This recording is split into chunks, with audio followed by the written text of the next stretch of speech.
Bon, c'est parti, je vais encore y laisser un bras cette semaine. 7 balles pour ce petit fromage là. Le meilleur remède pour combattre le cholestérol, c'est de déménager aux États-Unis. Les gars, un petit brie, 9,49 $. Je vais serrer. Trop bizarre, mais aux États-Unis, les yaourts, c'est à l'unité. Genre, tu peux tout acheter en grande quantité, genre les sodas, les chips, les pâtes, n'importe quoi. Mais par contre, les yaourts, c'est à l'unité, je comprends vraiment pas. Tout ce qui est produits d'hygiène ici aux États-Unis, c'est hors de prix. 10, 15 $ pour un déodorant. Mais attendez, les gars, je vais sentir l'oignon ici. Alors, eux, ils sont très forts. Il y a écrit vraiment juste Just Water, donc que de l'eau, 3,19 $. Ils sont très forts, eux. Moi, aux US, les gars, des fois, ça coûte presque moins cher de manger dehors que de faire les courses soi-même. Le poulet, je me rends pas compte si c'est cher, mais en gros, c'est 20 $ le kilo. Les gars, presque 6 balles pour le petit paquet avec 4 patates, quoi. Aux États-Unis, le rayon alcool, il est hyper restreint. C'est impossible de trouver de l'alcool fort, en fait, dans les supermarchés. Faut aller dans un magasin spécial. Regardez un peu le prix des sauces tomates. Il y a vraiment des gens qui achètent ça 10, 9, 8 balles, 13 balles. Je trouve c'est abusé. Ça vient quand même du Mexique, donc juste à côté.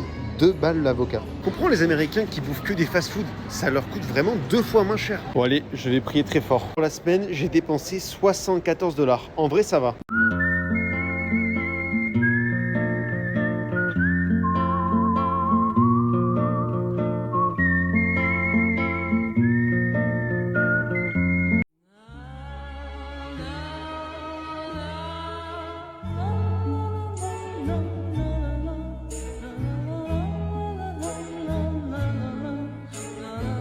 Le Texas, c'est de la merde. Il n'y a que des racistes, des autoroutes à 12 voies, que des pick-up.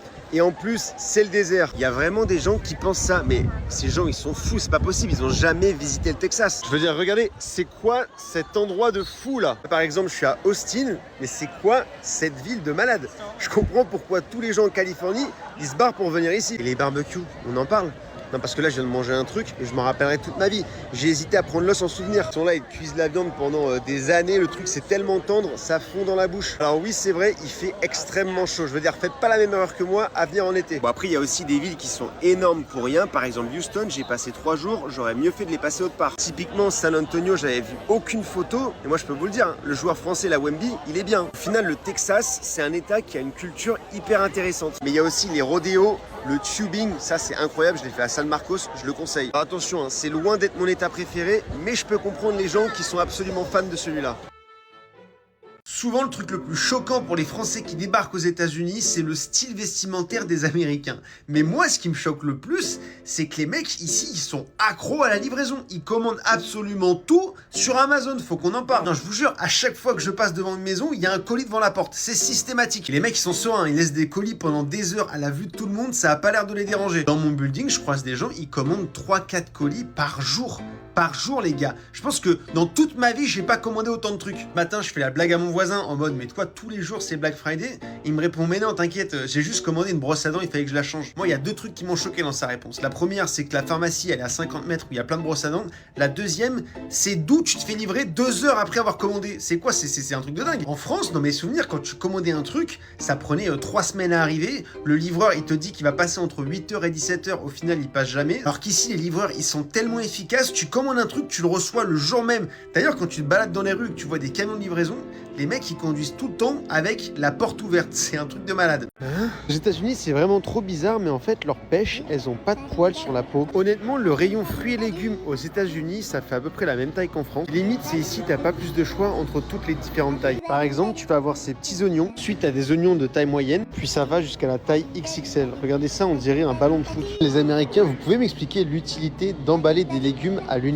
Ici aussi, les aubergines, les gars, elles sont disproportionnées. Les Français, on en a vraiment une petite. Hein. Je vous cache pas que c'est pas la rayon où tu vas croiser le plus de monde. C'est abusé aussi, je trouve, les pommes aux États-Unis, on dirait vraiment qu'elles sont fausses. Aux États-Unis, vraiment, je pense que le fruit le moins cher, ça va être les bananes. J'ai remarqué que c'était le seul fruit qui pourrissait en 2 jours aux États-Unis. Je crois qu'aux États-Unis, le fruit préféré des Américains, ça doit être le raisin. Et le truc de fou, c'est qu'ici, en fait, il n'y a jamais de pépins dans les raisins. Je sais pas comment ils ont trouvé la solution magique, mais c'est trop bien. J'ai remarqué aussi aux États-Unis, ils adorent avoir les légumes et les fruits prédécoupés. Ah oui, et si vous cherchez du bio aux États-Unis, il va falloir regarder pour du organique. Je comprends pas pourquoi aux États-Unis, ils ont encore plein de sacs plastiques quand tu fais les courses. Moi, j'ai pris mon sac Pat Patrol. Vous voulez savoir pourquoi j'ai décidé de faire ma vie aux États-Unis plutôt qu'en France? Alors qu'on va pas se le cacher, la France, ça reste un pays de fous furieux. Il y a un truc qui a vraiment beaucoup joué, c'est la mentalité et l'énergie des Américains. Déjà, en France, si tu tentes un truc et que t'échoues, les premiers commentaires que tu vas avoir, c'est « Tu vois, je te l'avais dit ». Et ça,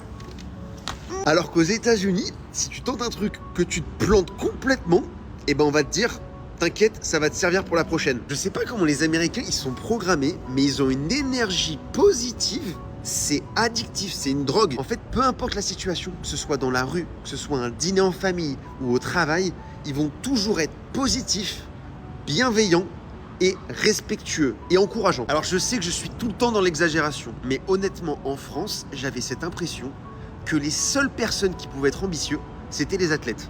Il n'y a que eux qui ont le droit d'être les meilleurs. Sinon, pour tous les autres, c'est soit malsain, soit t'es un mec diabolique. Enfin, ça, c'est l'impression que j'ai eue. Depuis que je suis aux États-Unis, l'expression The sky is the limit, mais ça prend tout son sens. Après, c'est important de préciser qu'il n'y a aucun pays qui est parfait. C'est-à-dire que je peux comprendre totalement pourquoi il y a des Américains qui veulent quitter les États-Unis pour aller en France ou en Europe, et vice-versa. Alors c'est vrai que c'est pas facile de dire au revoir à sa famille, à ses potes d'enfance, à mettre une croix sur le fromage, mais c'est vrai que je me sens quand même vraiment épanoui ici. 3 semaines de vacances en France, je reviens aux États-Unis, j'ai pris 3 kilos. Ça fait 2 ans que j'habite aux États-Unis. Vous savez combien de kilos j'ai pris en 2 ans ? 0, j'en ai même perdu un. Donc j'ai quitté les États-Unis, je pesais 79 kilos. Après 3 semaines en France, quand je reviens, je pèse combien ? 82. Mais c'est quoi ce bordel ? Tout le monde fait que répéter, ouais, quand tu vas aux États-Unis, la bouffe c'est dégueulasse, tu vas prendre 20 kilos, on va plus te reconnaître, c'est insupportable, pourquoi tu restes pas en France, on mange très bien ici. Ceux qui disent ça, ils se trompent. Ils se trompent, je suis désolé. Alors, ils se trompent pas sur le fait que la qualité de la nourriture, elle est vachement mieux en France, ça c'est vrai. Mais le truc, ce qui se passe, j'ai l'impression que, vu qu'ici la qualité de la nourriture, elle est pas si top que ça, je pense qu'en arrivant ici, je mangeais moins qu'en France. Et quand là, je suis rentré en France et que j'ai vu tous les saucissons, les fromages, enfin des trucs remplis de cholestérol, qu'est-ce que j'ai fait pendant 3 semaines ? Je bouffais 15 fois par jour, les gars. Toutes les 30 minutes, je chopais un truc dans le frigo, je mangeais un croissant, et à la fin du voyage, qu'est-ce qui se passe ? Et voilà, j'ai pris 3 kilos. Bref, tout ça pour vous dire, c'est important de bien manger. Mais s'il vous plaît, ne tombez pas dans le même piège que moi. Vous devinerez jamais le montant de la facture que l'hôpital vient d'envoyer à mon pote après avoir passé 2 nuits là-bas. Je vous raconte l'histoire, vous allez être choqués. Pour vous mettre un peu de contexte, mon pote, le week-end dernier, il a fait une soirée où il y avait énormément de monde, c'était trop bien. Mais malheureusement, au moment de sortir de la boîte de nuit, il y a quelqu'un qui l'a poussé par derrière. Il a fait une chute, la tête la première, et il s'est mangé le sol dans l'œil comme ça. Sur le moment, il a rien senti du tout, il avait un peu bu, du coup il s'est relevé, il est rentré chez lui, et c'est seulement le lendemain matin, quand il s'est réveillé, qu'il a réalisé qu'en fait, ça allait pas du tout, son œil avait enflé, son nez il était multicolore. Bref, il prend un Uber, il va à l'hôpital le plus proche sans réfléchir, là-bas il fait un scanner, on découvre qu'il a un os pété derrière l'orbite et qu'il faut l'opérer au plus vite possible, sinon il peut le perdre son œil. Il est au bout de sa vie, donc évidemment il dit oui pour se faire opérer. 2 jours plus tard, il ressort du bloc complètement guéri, donc il est trop content. Mais 1 jour plus tard, il reçoit la facture et là, c'est le drame. On lui demande 326 000 $. C'est lunaire. Il a transféré la facture à son assurance. Son assurance, elle revient vers lui en lui disant quoi ? Monsieur, vous êtes allé dans un hôpital qui est en dehors de notre réseau. Donc à cause de ça, l'assurance, elle lui demande quand même une franchise d'environ 20 000 $. Mais le pire dans tout ça, c'est que son visa de travail, il finit dans 3 semaines. Donc là, il lui reste 2 solutions. Ou bien il prend un crédit pour rembourser ses frais médicaux, ou alors il prend un vol retour pour la France et plus jamais il remet les pieds sur le territoire américain. Sérieusement, vous feriez quoi si vous étiez à sa place ? Ah, les Américains, vous pouvez m'expliquer pourquoi vos trains, on dirait des vers solitaires ? Non mais sérieux, ils s'arrêtent jamais, ils font 10 km de long. J'ai 10 minutes d'avance pour mon rendez-vous, je me retrouve avec 20 minutes de retard. Non mais regardez-moi un peu la taille des voitures aux États-Unis. À ce niveau-là, c'est une maison mobile. Sérieux, le coffre, il fait la taille d'un studio à Paris. Aux États-Unis, les propriétaires de Jeep, ils font tous la collection des petits canards. Et le but du jeu, c'est de laisser un canard à chaque fois que tu te gares à côté d'un Jeep. Les gens qui pensent que quand le drapeau il est levé, c'est que le facteur a déposé du courrier, alors qu'en fait c'est pour indiquer au facteur qu'il y a du courrier à récupérer. J'ai vraiment cette impression qu'aux États-Unis, les pharmacies elles vendent de tout sauf des médicaments. Ici, si vous cherchez un tabac, en fait il faut aller dans une pharmacie. Tu vois, je sais pas pourquoi, mais ce panneau, je trouve que c'est vraiment le cliché des États-Unis. Les cinémas américains, c'est une dinguerie. T'appuies sur un bouton, tu peux taper ta meilleure sieste et un burger devant le film. C'est trop bizarre, mais les Starbucks aux États-Unis, des fois il y a pas de place assise, c'est que du click and collect. Je comprends vraiment pas comment les Américains ils font pour acheter en aussi grosse quantité. Ils nourrissent tout un village ou c'est quoi ce bordel ? Faut une clim à l'extérieur ici. Il est 18h, il fait 98 degrés les gars. Ah, les Américains, vous pouvez m'expliquer pourquoi vous utilisez des unités de mesure qui sont incompréhensibles ? Au début, l'essence, je l'ai trouvé ultra chère quand j'ai vu qu'elle était à 3,40 $.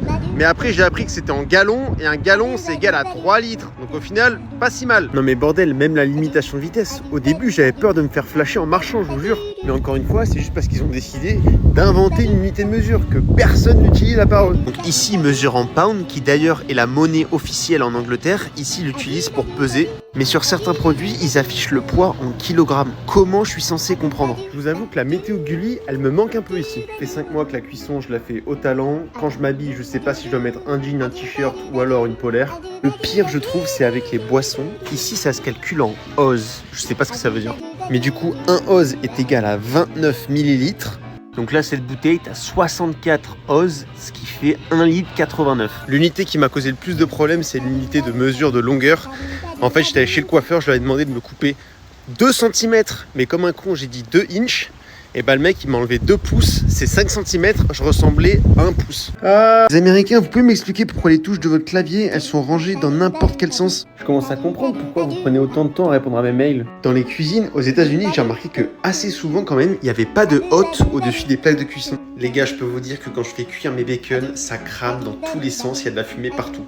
Aussi aux États-Unis, ils ont énormément de plateformes de streaming. Et par exemple, il y a un supermarché, tous les mardis, si jamais tu as un abonnement Amazon Prime, tu as des réductions sur tout ce que tu achètes. Franchement, il est fort ce Elon Musk. Aux États-Unis, c'est hyper commun pour les Américains d'avoir énormément de poudre pour les shakers, des compléments alimentaires, enfin tous ces trucs. C'est un peu le paradis des gym bros ici. Là, c'est le frère de ma copine qui m'a offert ces espèces de poudre pour shakers.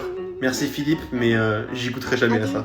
Et enfin, un truc que j'adore aux États-Unis, c'est en fait quand tu achètes des produits made in USA, et bah ça coûte pas vraiment cher. Mais du coup, est-ce que vous savez pourquoi en France, quand on achète du made in France, souvent c'est extrêmement cher? Je suis fan de cette casquette, putain.